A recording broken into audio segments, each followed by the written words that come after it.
Why did you become a recording artist? Started rapping since I was a kid. Like I used to rap in elementary at this like dinner table. Well, my bad, cafeteria tables and stuff like that. Just freestyling. Then I started taking it serious. I would say like around my teenage years when I was like 16, 17. Started getting feedback from a lot of people on like social media and stuff. Like I wasn't big on Instagram or nothing like that. I was on Facebook and MySpace and stuff like that. Then I just started, I actually recorded my first song when I was like 9 or 10. But then I actually got like deep into the booth until like I was like 17, 18. And then, you know what I'm saying, I just thought, I just went along with the rapping little thing, you know what I'm saying? So it was easy money. I felt like that was the right lane to take. Care to share your current age at this point? Yeah, I'm 21 right now. I just turned 21 in October last year. And for time reference, it's March 2021. Yeah. Now, when it comes to rap, when it comes to hip-hop, those genres of music, was that the first genre of music you ever encountered? Yeah. And what drew you to it? A lot of rappers like Lil Wayne, Lil Boosie, Gucci Man, those kind of artists. Those like my main three. And I used to watch like movies like 8 Mile with Eminem. I was messing with Eminem and stuff like that. So I started like, starting to fuck with it like when I was younger. Do you remember how you discovered these three artists' music, or did someone put you onto them? I can't recall really, but I know everybody done heard of Lil Wayne and all those other artists that I named, like on the radio and stuff. I can't even tell you the first time I even heard the radio. Like, you know what I'm saying? So that's how I probably came across them. Is it safe to say these three artists that you named were your musical influence as well? Yeah. Lil Wayne, yeah. Like, he real lyrical and like, you know what I'm saying? I feel like he got a lot of bars, and that's how I come up with like a lot of my bars today. Like I just, you know what I'm saying? I like to rap like that, not just always like I'm not a mumble rapper, you know what I'm saying? So I like to come up with bars and flows, and I'm real versatile. Now, I don't know Lil Wayne personally, but footage I've seen about Lil Wayne, he freestyles and punches in. Yeah, I kind of do that too though. Like I started doing that actually well, I ain't gonna lie. I'm real big on freestyling. That's how I kind of started rapping, freestyling. So, but I like to write also. Like I go in the studio and sit down and write, and I also go in the booth and just punch in. Or sometimes I just go, and then if I don't like it, I erase it and do it over again, like stuff like that. So I've been doing that for about like 3 years, 2 years, really, like punching in and out. But I've been freestyling all my life. Do you write as well? Yeah, I do. What do you say is the percentage writing versus freestyle punching in? Out of 100%, what do you think that ratio is? Probably 75, 25, 60. You know what I'm saying? I ain't gonna lie, I used to write a lot back then. But I got so many songs, I just, you know what I'm saying? When I'm in the booth, I'll pick a beat, and if I feel like I gotta write on it, I'll write. If I'm just in there at the moment I'm feeling myself, I just go in there and freestyle. So it depends, really. But it's like, I'll write more than I'll freestyle. When you were first starting, though, was it writing or freestyle punching in for you? Writing. Yeah, writing.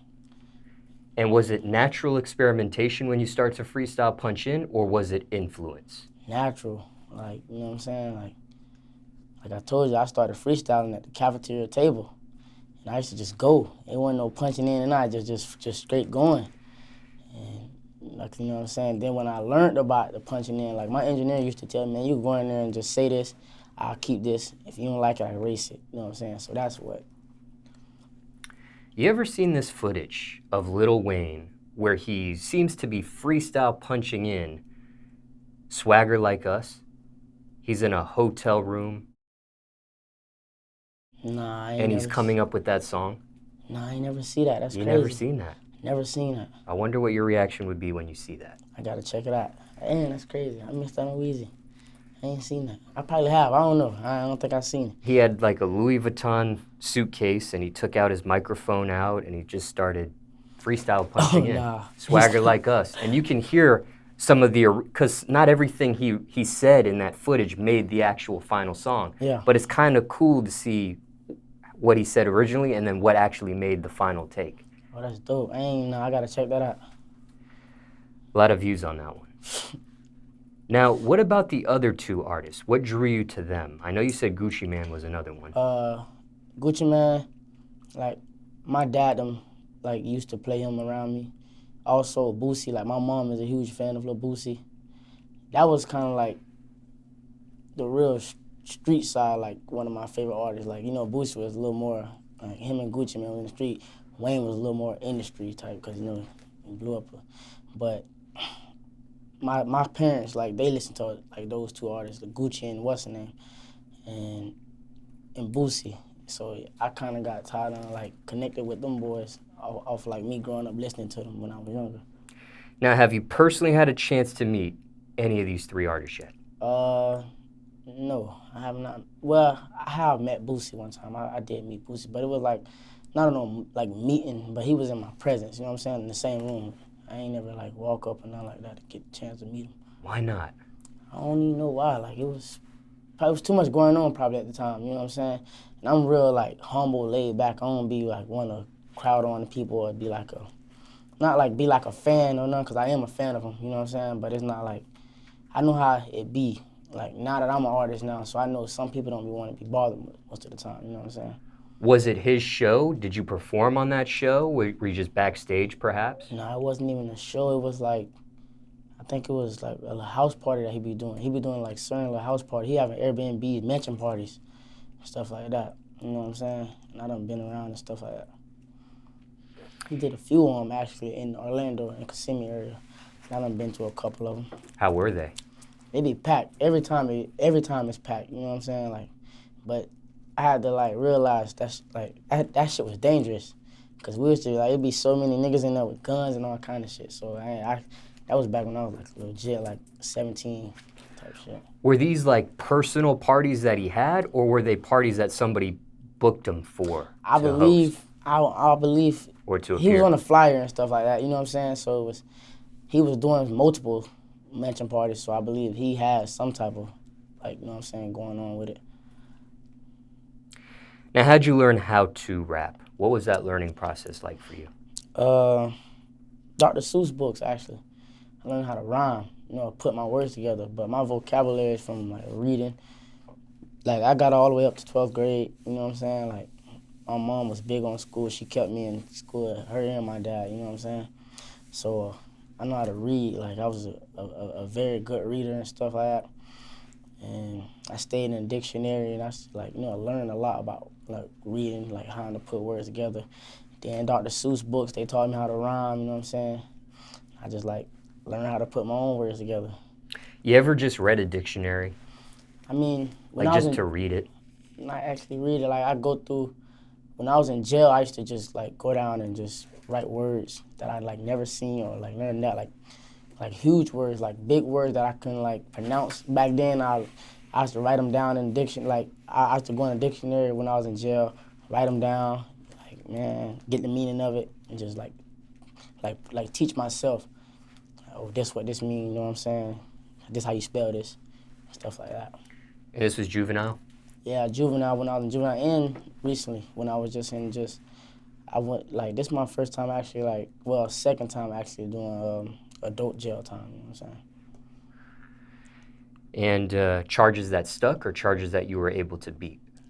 I beat every last one of them, matter of fact. But when I was a juvenile, the reason, when I was on GPS, ankle monitor, and house arrest, I was a juvenile but got charged as an adult. That's the only charge that, like, really stuck to me from my juvenile record, and it's transferred over to me getting charged as an adult. So that's why I had to go do adult time. Misdemeanor, felony? They were felonies, but I was withheld of adjudication. Yeah, so I'm not a felon. And when it came to your education, how far did you get with it? Graduated high school? Nah, up to like 12th grade. I got all the way up to 12th grade, you know what I'm saying? Then I was trying to get back in school, but it was too much going on, like with me getting in trouble, in and out of jail.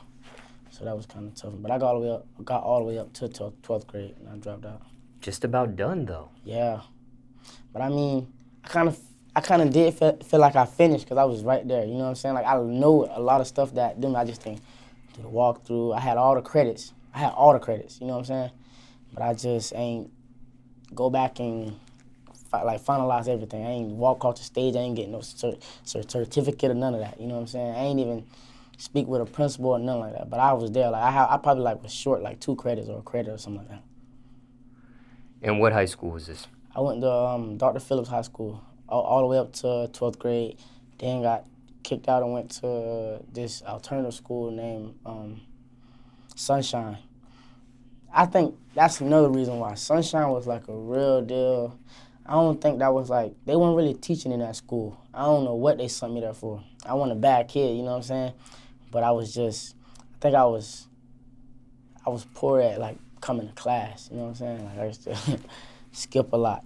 So the school, you sit in this one class, I want to say from like 7:30 to 12:30. It's like a 4 or 5 hour class. In one class, and like you do this 5 days straight, and you just sit in front of a computer. It's no teacher. It's a teacher, but it's like she not teaching you what, you know what I'm saying, regular schools was teaching at the time. You just sitting there and just in front of a computer and answer questions. And they ain't in that. And I felt like that was another reason why I kind of didn't go through with school, because I was bored most of the time. I stopped going at that shit. For 5 hours straight sitting in front of a computer, ain't learning nothing. Yeah. Now, at this point, are you a full-time recording artist? Yeah. How long would you say you've been full-time? Rough estimate. 3 years. You've signed a recording contract? Yeah. With Interscope Records? Yeah. How did that happen? I had talked to multiple labels before the Interscope came around, like 2 or 3 times, I think. I want to say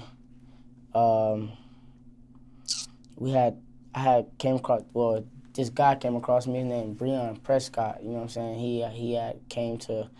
He reached out to my management team, and it was like, man, this dude want to sign you. He want to do a partnership deal with you through Interscope, you know what I'm saying?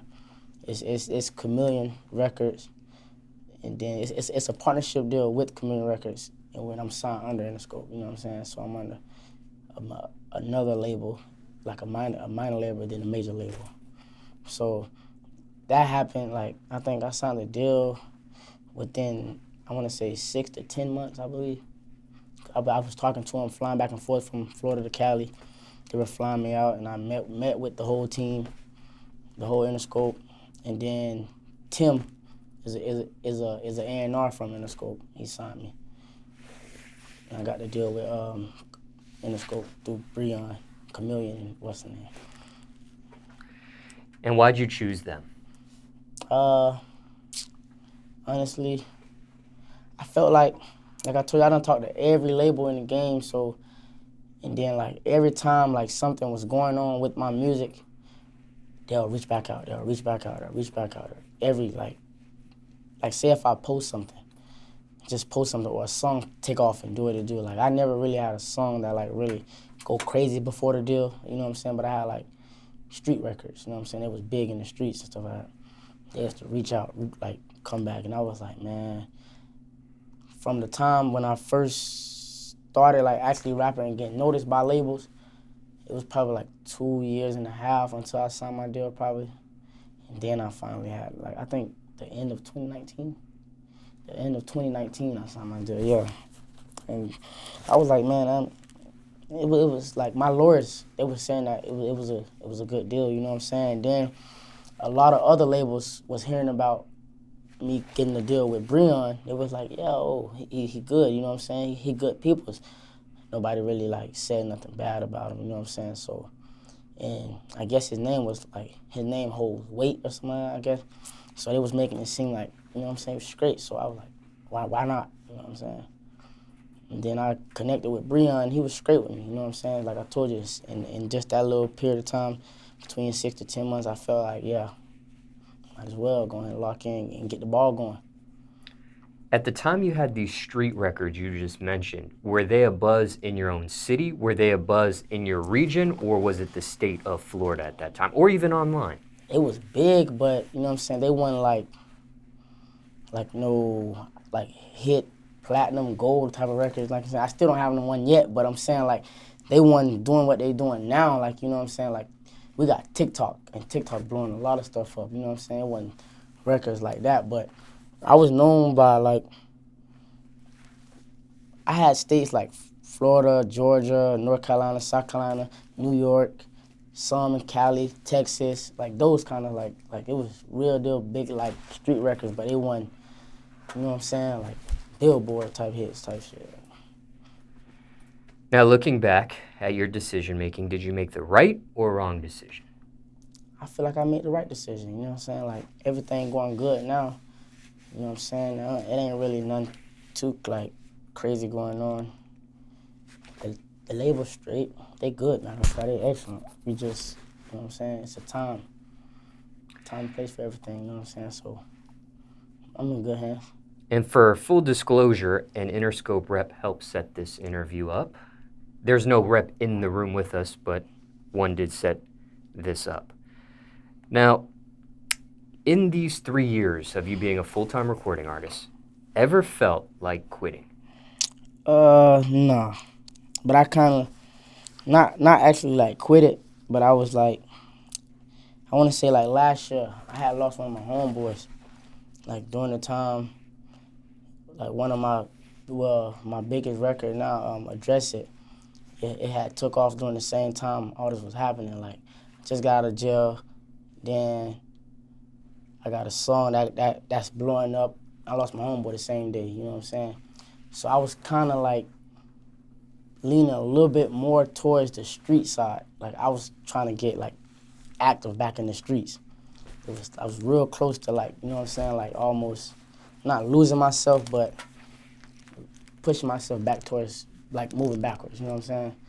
But I was like, I got like my team, like, and my girl, and I had a lot of people in my ear talking to me, you know what I'm saying? Then, like I believe in God, like I always, like I pray a lot. So I was like, you know what I'm saying, I had to get my head back on. But it was, after all that was going on, then I got shot also. All this, like, all in the same month. So it was like on some, like, what you gonna, get down, lay down, you know what I'm saying? So I was on some get down type shit. Like, I was trying to handle shit myself, but I had to, like, you know what I'm saying, snap back into reality, realize who I am, because, you know, like, it's a lot of people out here that love me, so I couldn't just only go off my, like, emotions. I gotta think about everybody. So then I got a daughter, too, so I had to, you know, get myself back together and shit. I was kind of, like, putting the music second almost, or last, really. I was trying to, you know what I'm saying? But I got back right. I'm good. How long do you think that period in your life lasted? It lasted until... all that you just described here, this... from April up to, like, now, like, you know what I'm saying? But it's gotten way a lot better. I ain't gonna lie, like, now that I'm free, you know what I'm saying?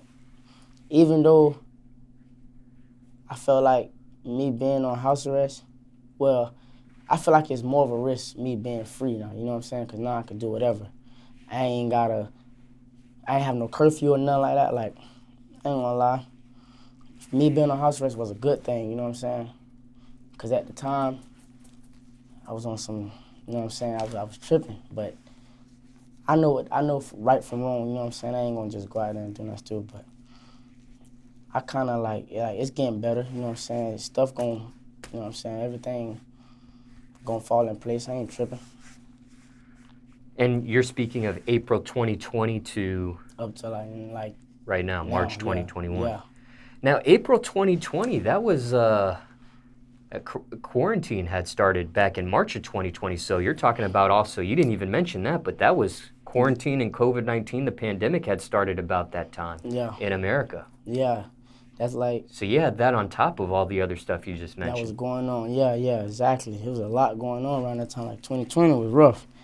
That was like one of my toughest years. I ain't gonna lie.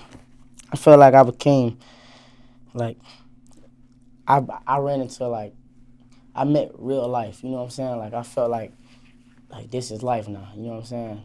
I ain't a kid no more. Like, ain't nobody going, you know what I'm saying, show me how to do this and that, you know what I'm saying? So I had to learn. And that's what I feel like last year was for. Like, it was, the way it happened was for me to learn from it, you know what I'm saying, and better my mistakes and just, you know what I'm saying, basically. And the person that you mentioned that died, how did he pass away, if you don't mind me asking? To gun violence. Mm-hmm. Now, you also mentioned in this conversation that you do believe in God. Do you follow a religion? I mean, I just believe in God, but I don't believe in no, not really. I don't follow no religion. I ain't no Christian, because, like, going to church, you don't be knowing what to believe. Them pastors, they just say anything, you know what I'm saying? Some pastors be crooked, some be, you'll never know. So it's, you know what I'm saying? I just go my own way about it, because my grandma, she was deep into church, you know what I'm saying? So, and she passed, so I don't got her no more, you know what I'm saying? So after all that happened, I just, from what she brought me up on, you know what I'm saying? So I don't really, I ain't been to church since I was probably, I ain't gonna lie, last time I've been to a service, I want to say when I was probably 18, 19. Last times I've been going to church was funerals. That was it. Your grandmother, how did she pass? I want to say she died of old age. She was 89, 90. She lived a long time. I think she passed, I was 7 or 8. She passed, I think she had an asthma attack. Yeah. And she believed in Christianity. Yeah. And was it a certain denomination of Christianity? I'm not really sure. I was young, so I mean. When it comes to crooked pastors, did you actually experience that yourself? I mean, yeah, I could say that. Like some people be saying oh, don't go to church. Like, some people in my family, they deep into church, some not, you know what I'm saying? Some be don't go to church because these pastors be doing this and that. You hear a lot of stuff about pastors now, you know what I'm saying? Like, they be messing around with kids and all kind of crazy. They be just, it's crazy, bro. Everybody human, though, you know what I'm saying? Just curious if you had experienced anything personally of No. a crooked pastor, whether it happened to you or you saw something or you know. I done seen pastors come by weed before, you know what I'm saying? And they tell you don't smoke. Some be like, don't do this, don't do that. They about weed. They go to strip clubs, go to all kind of shit. Yeah, I done seen shit like that. Like, you know what I'm saying? And you seen pastors just generally speaking, or you seen them from your actual church that you attended, whatever church that was. Nah, I ain't attended church, but I knew they was in the choir. They was in the service, you know what I'm saying? They had something to do with the church. I'm like, nah, you know what I'm saying? But I ain't, hey, that's they business, you know what I'm saying? And do you remember what age you were, what grade when your grandmother passed away? I don't believe I was 8 or 9. Now, what about this, okay? Risk versus reward. What's the biggest risk you took for your music career so far?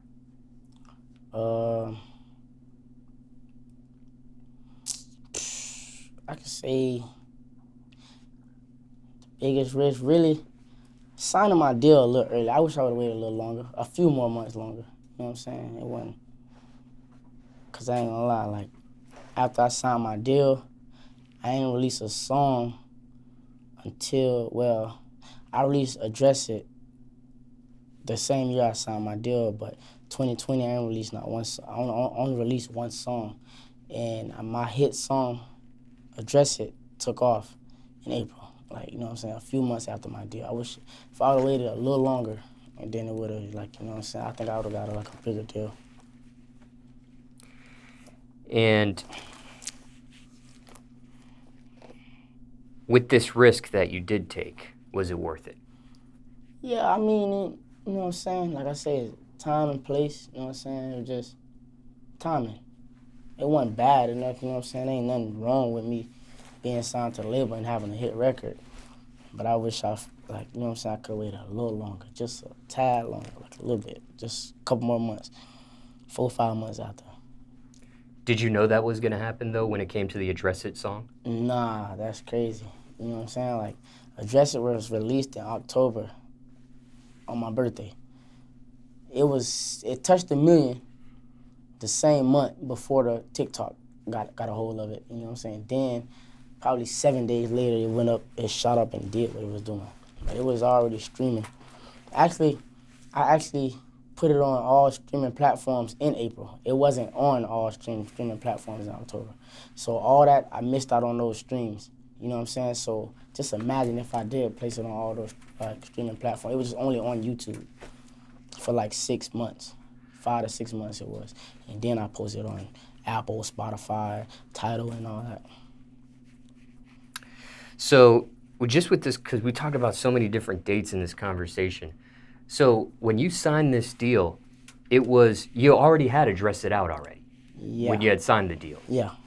But it wasn't on all streaming platforms until after you had signed? Well, no, it was before. Okay, it's crazy. I signed the deal. I want to say like June, July, I think. And then I came to the label. I was like, man, I'm going to drop this song. You know what I'm saying? Because it was a situation going on. I'm going to just drop this song.